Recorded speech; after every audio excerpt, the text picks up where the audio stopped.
திருச்சி மாவட்ட காவல்துறை குற்றப்பிரிவில் துணை கண்காணிப்பாளராக பணியாற்றி வருபவர் பரத் ஸ்ரீனிவாஸ்.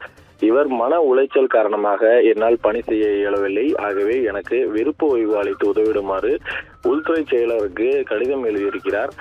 இது தொடர்பான உள்துறை செயலருக்கு அவர் அனுப்பியுள்ள கடிதத்தில் குறிப்பிடப்பட்டுள்ளதாவது, நான் தமிழ்நாடு காவல்துறையில் கடந்த 1997ஆம் ஆண்டு உதவி ஆய்வாளராக பணியில் சேர்ந்தேன்.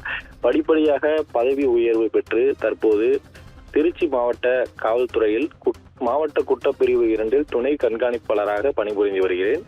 என் குடும்ப சூழ்நிலை மற்றும் மன உளைச்சல் காரணமாக என்னால் தொடர்ந்து பணி செய்ய இயலாத சூழ்நிலை உள்ளதால் நான் விருப்ப ஓய்வில் செல்ல விரும்புகிறேன். அதற்கு அனுமதி வழங்குமாறும் கேட்டுக்கொள்கிறேன் என்று அவர் தெரிவித்திருக்கிறார். தனிப்பட்ட காரணங்களால் அவருக்கு மன உளைச்சல் ஏற்பட்டுள்ளதா அல்லது அவருக்கு மேல் அதிகாரிகள் யாரும் தொந்தரவு கொடுத்திருக்கிறார்களா என்பது குறித்து முழுமையான விவரங்கள் தெரியவில்லை. தொடர்ந்து அவரது இந்த முடிவானது காவல்துறை வட்டாரத்தில் பரபரப்பை ஏற்படுத்தி இருக்கிறது.